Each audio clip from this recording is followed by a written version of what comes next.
Moussango Mouben Abignon, que la paix soit avec vous.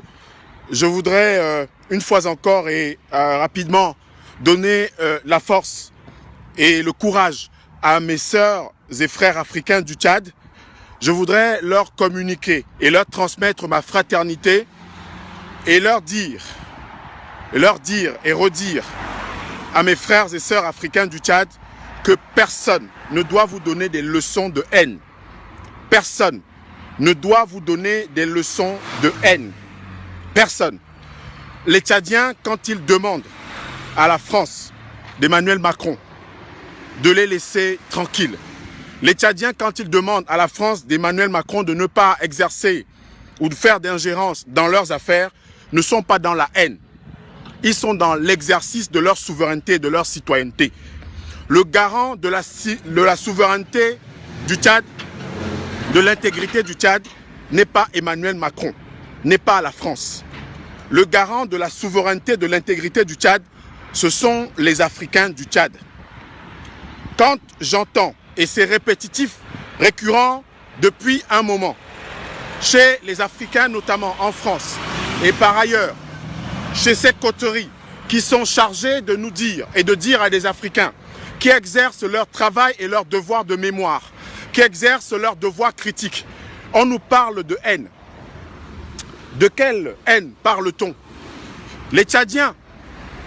Je vais rapidement vous parler de la manière dont le Tchad a été conquis par les forces coloniales françaises. Il y a un rapport que chacun et chacune d'entre vous devrait lire. C'est le rapport Voulet-Chanoine. C'est l'un des rapports qui pointe l'une des entreprises les plus sanglantes de l'histoire de la pénétration coloniale française en Afrique. Que dit le rapport Voulet-Chanoine? C'était deux capitaines, Voulet et Chanoine, deux capitaines français, qui devaient entreprendre, suite à la lettre de mission d'André Lebon, qui était le ministre en charge justement de cette aventure coloniale, il devait conquérir l'Afrique centrale Tchad. Voulet-Chanoine avait été chargé de rejoindre les colonnes qui venaient d'Algérie, celle de Fouro-Lamy et celle du Moyen Congo, c'est-à-dire commandée par Émile Gentil.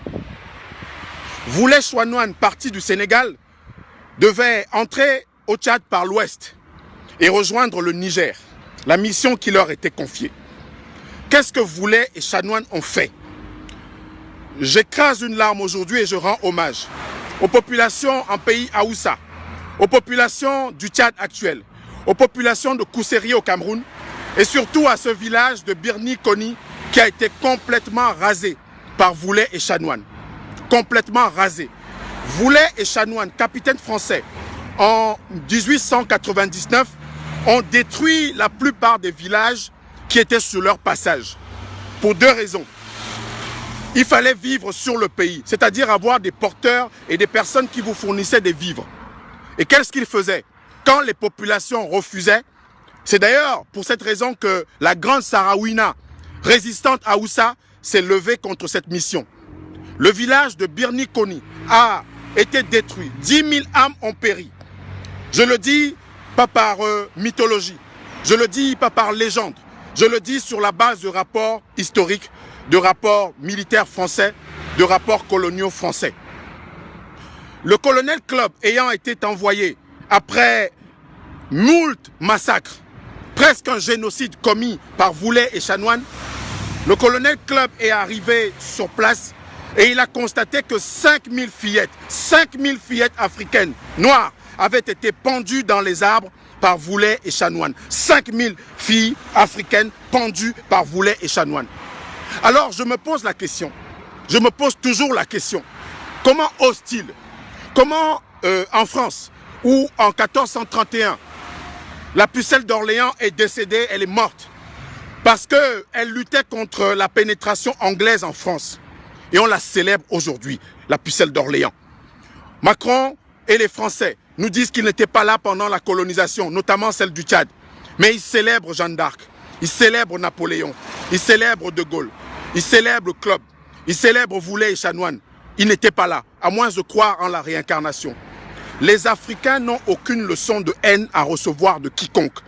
Les Africains du Tchad, qui demandent à la France de cesser toute ingérence, qui demandent à Emmanuel Macron de s'occuper de ces généraux français qui s'immiscent dans la politique, ils demandent effectivement à la France, autant pour moi, de laisser ce pays tranquille. Le Tchad n'a pas vocation à être protégé par un pays occidental. Je l'ai répété dans une précédente vidéo, le Tchad, aucun pays africain n'est la frontière sud de l'Europe. Monsieur Le Drian, cette idée géostratégique, géopolitique, les Africains, l'Africain que je suis, la conteste et nous combattons ces perspectives géopolitiques et géostratégiques qui font de notre continent africain, depuis sa conquête par votre pays, par ce branle-bas européen sur l'Afrique qui a été vivement critiqué par Clémenceau le 25 juillet 1885 et qui a opposé à Jules Ferry, théoricien de la mission civilisatrice, un argumentaire que je partage. C'est cela. Quand on demande, je dis bien quand on demande ici en France, Mélenchon, Jean-Luc Mélenchon est homme politique français. Il critique la politique de son pays, mais il adore son pays, il aime son pays plus que tout. Jean-Luc Mélenchon critique la manière dont la France agit en Afrique, mais personne ne l'a traité de haineux. Alors au nom de quoi? Parce que les Africains doivent avoir des nationalités françaises qu'on quémande, parce que les Africains doivent avoir des cartes de séjour et des titres de séjour en France, il faudrait qu'ils n'osent pas dire ce qu'ils pensent de la manière dont la France coloniale a exercé sa férule sur l'Afrique, la manière dont la France, aujourd'hui l'État français, est présent sur le continent, notamment à travers la mascarade, la pantalonnade et le caractère ubuesque de cette cérémonie d'hommage à Idriss Déby, où on a adoubé son fils pour une succession monarchique à la tête de l'État du Tchad. Une succession monarchique qui a été littéralement adoubée par les présidents de toute la région Afrique centrale et où l'Union africaine, contrairement à une tradition qu'elle a adoptée depuis ces dernières années, n'ose pas de manière claire condamner ce qui s'est passé en N'Djamena et d'exclure le Tchad des instances de l'Union africaine. Il y a eu 9 morts de trop. 9 morts pourquoi? Parce que les fils de présidents doivent être présidents sur le continent africain en Afrique centrale. Le fils de Biya, le fils de Déby, le fils de Bongo, le fils d'Obiang, le fils de Sassou, au nom de quoi doivent-ils présidents à la place de leur père? Au nom de quoi? Et au nom de qui? Pour que des Africains continuent de mourir, les Africains continuent d'être décimés à cause des successions dynastiques, à cause des relations incestueuses entre Paris et les présidents africains. Les Africains meurent. Voilà encore des jeunes Tchadiens qui sont morts parce que le fils d'Éby est installé à la tête de son pays, adoubé, cornaqué, chaperonné par Paris. Et cela, il ne faudrait pas le dire. Et cela, on nous demande de dire aux jeunes Africains, on demande de dire aux jeunes Tchadiens de ne pas céder à la haine. Quelle haine? On ne peut pas tuer plus que Voulet et Chanoine. On ne peut pas tuer plus que Lamy, Joalan, Gentil et Rebelle qui ont conquis le Tchad. Après Voulet et Chanoine qui ont conquis définitivement le Tchad avec la bataille de Kousséri du 22 avril 1900. On ne peut pas tuer plus que cela. Il n'y a pas d'expression de haine.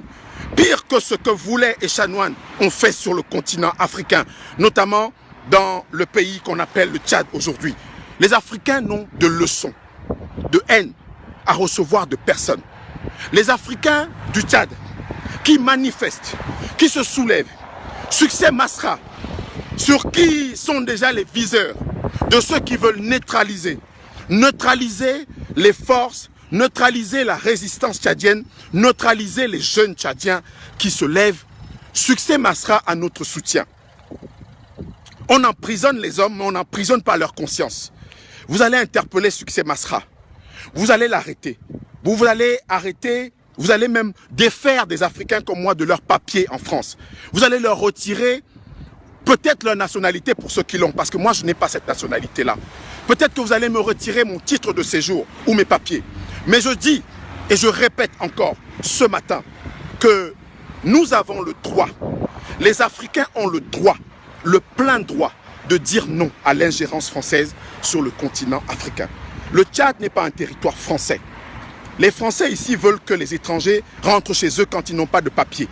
Alors la France ne doit pas s'ingérer au Tchad. La France n'a pas vocation à gérer le Tchad, les affaires du Tchad. La France a vocation à gérer ses affaires internes.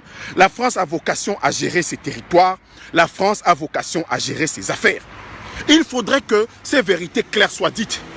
Quand les Africains, nous, les Africains, on se bat, on parle de questions qui concernent notre continent. On parle de restitution à l'Afrique de sa mémoire, de son âme à travers ces objets rituels qui ont été pillés.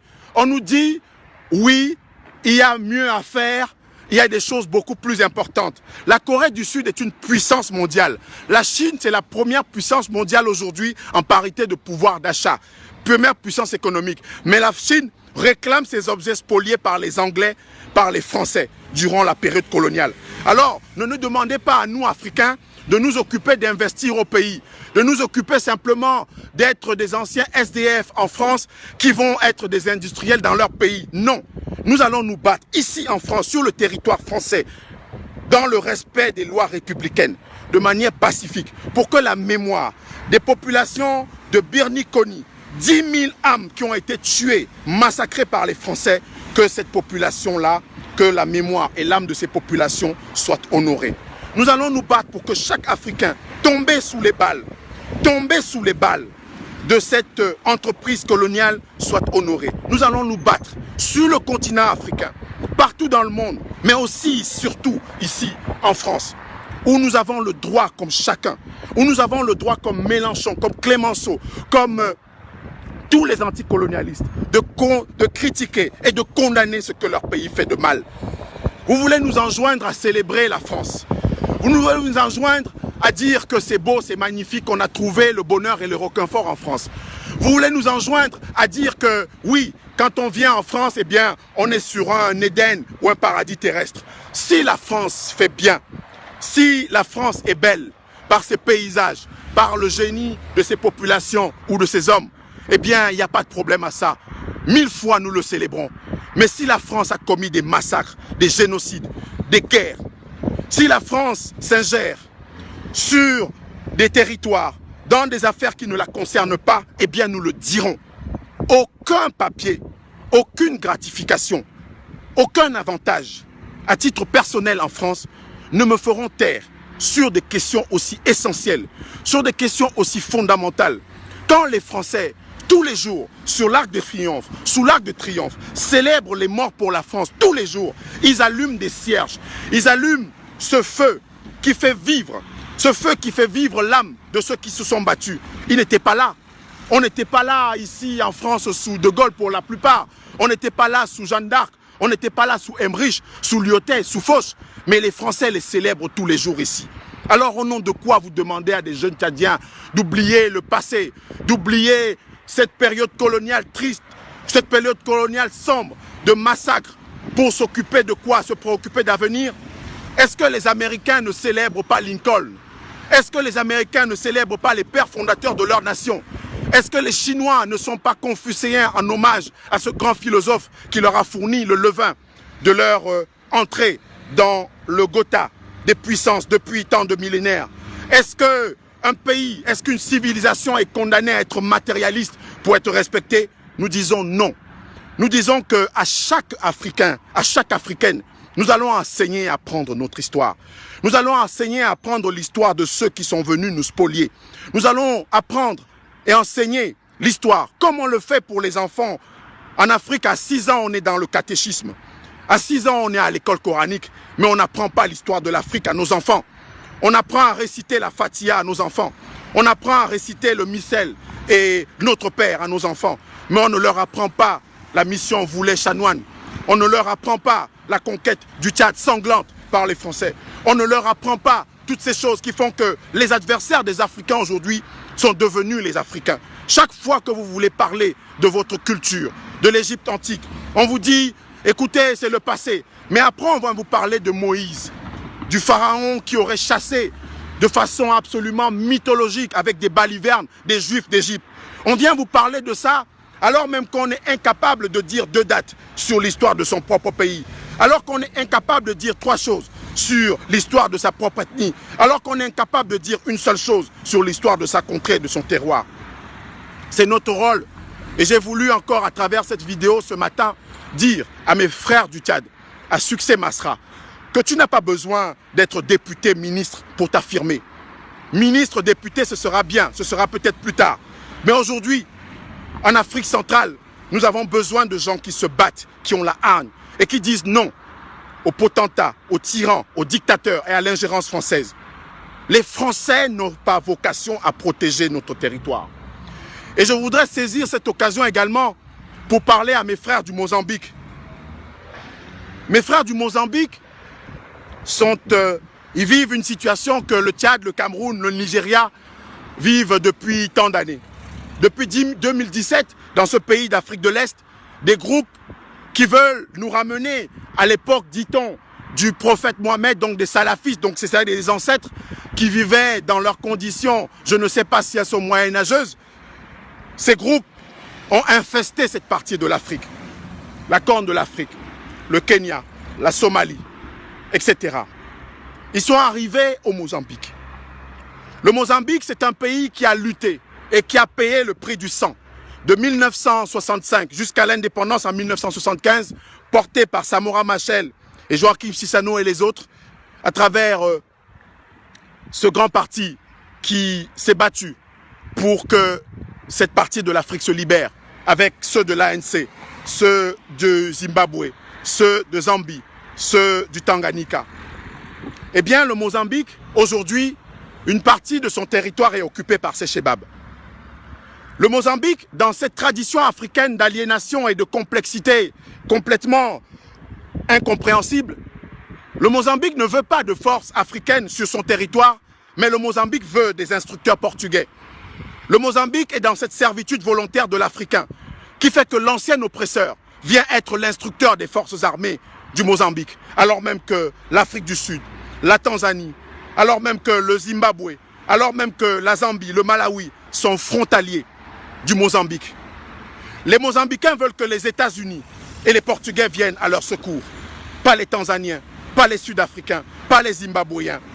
Alors même que pour sortir le Frélimo qui a été ce parti qui a mis en exergue la vaillance de nos ancêtres, qui a mis en exergue la vaillance de ceux qui se battaient pour que chasser les Portugais, les Français, les Anglais, les colons sur nos territoires africains, eh bien, le Frélimo, ce grand parti dont je salue la mémoire des initiateurs et des combattants, eh bien, aujourd'hui, le Frélimo est trahi.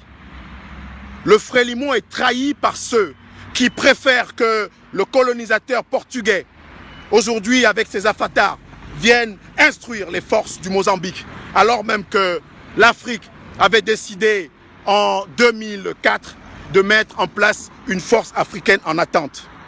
En 2014, les Africains ont installé, tout au moins sous les caméras de la CRTV, une base logistique à Bonanjo, à Bonapriso, à Douala.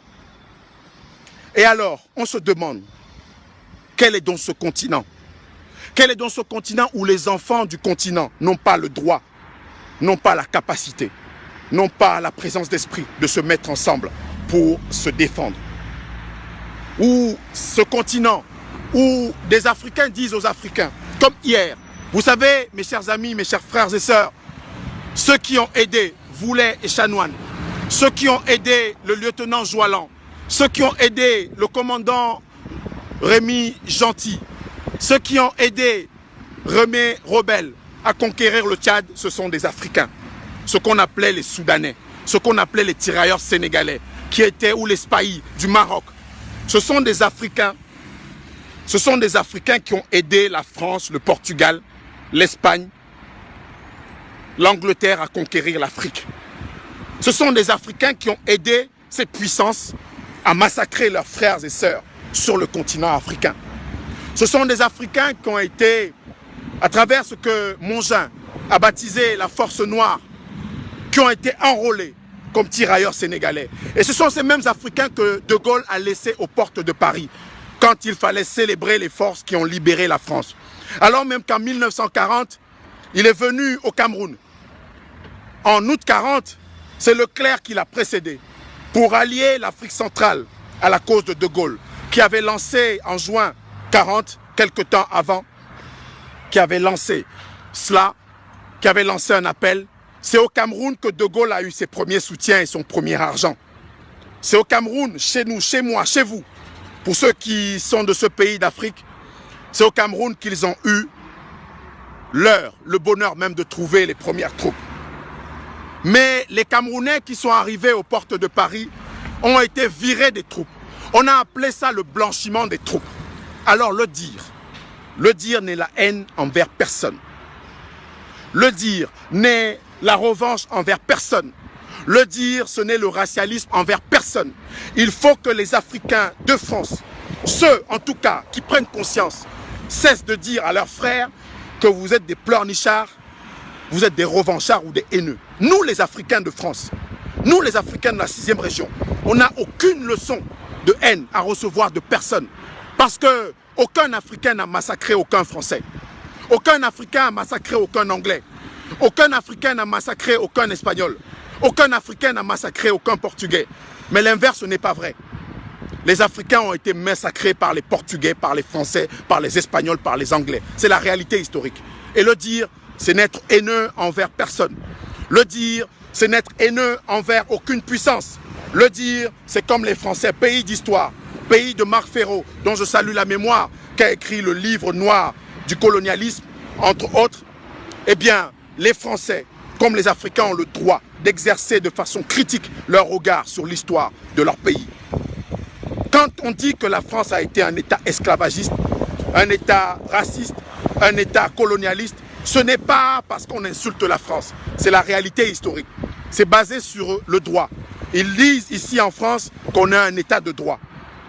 Le Code noir, c'était le droit français. Le Code noir instaurait l'esclavage comme loi nationale. C'est-à-dire que l'État devient un État esclavagiste. Les premières colonies, les premiers champs d'exploitation des esclaves ont été installés par Richelieu, qui était Premier ministre, donc une sorte de vizir de roi, donc de Louis XIII en France en 1629. Et en 1685, le Code noir a été édicté par Louis XIV. C'était une loi. C'était une loi de la monarchie française. C'était une loi de l'État français. Le Code noir n'était pas une sorte de législation personnelle, n'était pas une sorte de loi privée. Le Code noir était une loi de l'État français. Donc un État qui a le Code noir pour administrer les esclaves était un État esclavagiste. Un État qui a instauré la police des Noirs pour faire de la discrimination était un État raciste. Un État qui a massacré en Afrique. Tout à l'heure, en exorde, dans les premiers mots de cette vidéo en direct, je vous ai parlé de la mission Voulet-Chanoine. Je vous invite à chacune, j'invite chacune et chacun d'entre vous à lire. Vous connaissez le Coran par cœur, vous connaissez la Bible par cœur. Chaque fois que je parle avec mes frères et sœurs, ils me citent en arabe, en latin, en grec ou en hébreu, des versets du Coran, de la Bible. Je veux et je souhaiterais que nous, Africains, nous puissions citer nos dates d'histoire de la même manière que nous citons les versets du Coran. Je souhaiterais et je me battrais pour ça, que les Africains puissent parler de la mission Voulet-Chanoine comme ils parlent des Hébreux, de Lazare, de Matthieu ou de Jésus. C'est notre travail, c'est notre rôle. Et j'ai voulu dire ce matin, encore, à mes frères et sœurs du Tchad, que personne ne doit vous donner des leçons de haine dans un pays qui a été envahi, spolié, dans un pays qui vit depuis 60 ans sous la coupe de forces étrangères dont la France principalement. Personne ne doit vous donner des leçons de haine. Les Africains ne détestent personne. Les Africains ne sont haineux vis-à-vis de personne. Les Africains n'ont massacré personne. Les Africains n'ont génocidé personne. Les Africains n'ont tué personne pour s'installer. Bien au contraire. Bien au contraire. Bien au contraire. Bien au contraire, chers amis, chers frères et sœurs. J'ai parlé tout à l'heure de mes frères du Mozambique, comme j'ai parlé du Tchad. Et j'invite mon frère Abdelkarim Yacoub Kondogoumi et les autres à maintenir la pression, à rester soudés, à ne pas être divisés sous ces balivernes de Tchadiens du Nord ou de Tchadiens du Sud, à ces balivernes qu'on nous ramène au Cameroun avec les nordistes, le Grand Nord et le Grand Sud, des conneries et des balivernes, des bêtises qui maintiennent le Cameroun et les pays d'Afrique sous la coupe de tribalistes et de régionalistes qui font que demain, ce sera le fils de Biya qu'on nous présentera comme ça, comme une sorte de sauveur d'une nation prétendument en péril, alors même qu'on a forgé, on a posé les fondations d'une nation dans ce pays où Oumniobé disait au Congrès des Écarts en 1952, oui, nous ne sommes pas des détribalisateurs, contrairement à ce qui est répandu. Nous sommes, oui, pour la valorisation des cultures et des tribus et de la tribalité, parce que c'est le fondement même de notre renaissance culturelle. Mais nous sommes contre l'usage de la tribu dans l'espace politique. Nous sommes contre la tribalisation des partis politiques. C'est ce que disait Oumniobé dans notre pays d'Afrique, le Cameroun. C'est ce que disait Oumniobé quand il est allé en 1946 avec Modibo Keïta pour fonder le Rassemblement démocratique africain. Oui, en 1946, les Camerounais et tous les autres Africains parlaient Afrique. En 1946, comme en 1958, les Africains du Cameroun, du Tchad, du Sénégal, de ces pays qui ont été forgés par la colonisation, parlaient Afrique en 1946. Donc nous sommes en 2021, nous n'allons pas faire moins que nos ancêtres, nous n'allons pas faire moins que nos aînés et ceux qui nous ont précédés, nous allons faire encore plus en nous inspirant d'eux, en saluant leur mémoire. Moussango Mouben Abignon, que la paix soit avec chacune et chacun d'entre nous, que la force soit avec chacune et chacun des frères africains du Tchad.